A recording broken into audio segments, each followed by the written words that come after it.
In the wake of the 2026 Winter Olympics in Milan, there was of course lots of editorial opinion expressed that Canada had failed to meet its objectives in terms of a number of medals, and that to a significant extent this was a result of a decline in funding for high performance sport.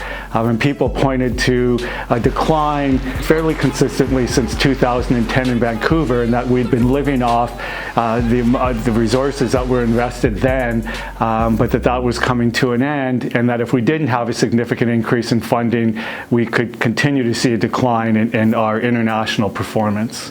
So there's an important context here. In 1976, Canada, of course, had the Summer Olympics in Montreal and failed to win a single gold medal. In 1988, we had the Winter Olympics in Calgary, and again, we didn't win a gold medal. We're the only country to have ever hosted the Olympics and not win a gold medal, and we've managed to do it twice. So when Vancouver was coming up in 2010, this was a hat trick we didn't want.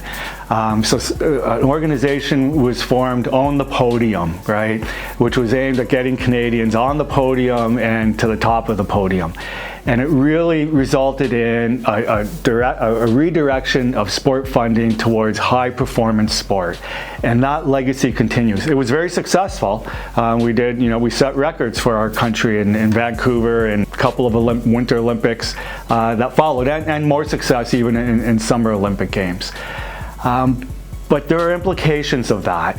So for instance, Athletics Canada was criticized for diverting funds away from its grassroots program, Jump, Run and Throw, I think it's called, towards high performance sport.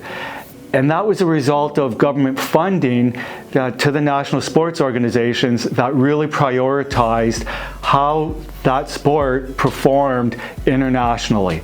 So that sports that had their athletes succeeding at world championships and World Cups and getting on the podium at Olympics were receiving more funding than the sports that weren't succeeding. So we just had a commission on the future of sport in Canada, and they concluded that there was a crisis, their word, in terms of the financing of our sports infrastructure. They're not wrong, but I suspect if we had a commission on the future of healthcare in Canada, they would come to the same conclusion. Or as we know all too well at Carleton and other universities, if we had a commission on the future of post-secondary education, they would conclude that there was a crisis in funding for our universities and our colleges. We've seen that here with our community college, Algonquin, just voting to cut 30 programs after the dozens that they felt the need to cut last year. It's a question of priorities. And at the same time, many Canadians are facing what's commonly called an affordability crisis. We see the use of food banks increasing, and Canadians finding it harder to provide the basics for the necessities of their lives, of their families. So it's within that context that really it's a question of priorities and where do we, yes, it would be nice if we could provide more funding to our national sports organizations, or NSOs as they're commonly referred to, but where are those dollars going to come from?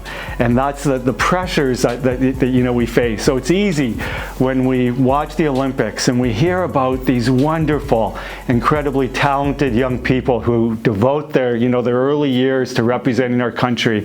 And we can't help but empathize when they talk about having to couch surf to attend international events or cash in their parents' aeroplan miles to be able to fly abroad and what have you. Of course, we empathize with that, but at the same time, we have to appreciate that there's a broader context. And then it gets even more complicated.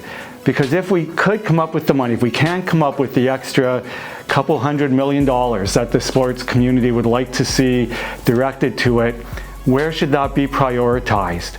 Would we want it to be prioritized for the 300 or 400 amazing young Canadians who make it to the Olympics so that they have a better shot at getting on the podium?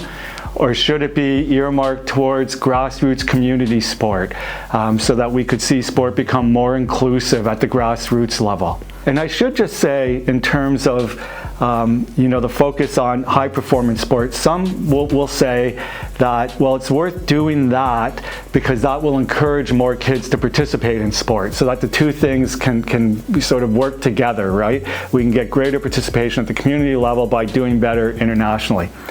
And that sounds very logical, but there's very little or no empirical evidence to support that.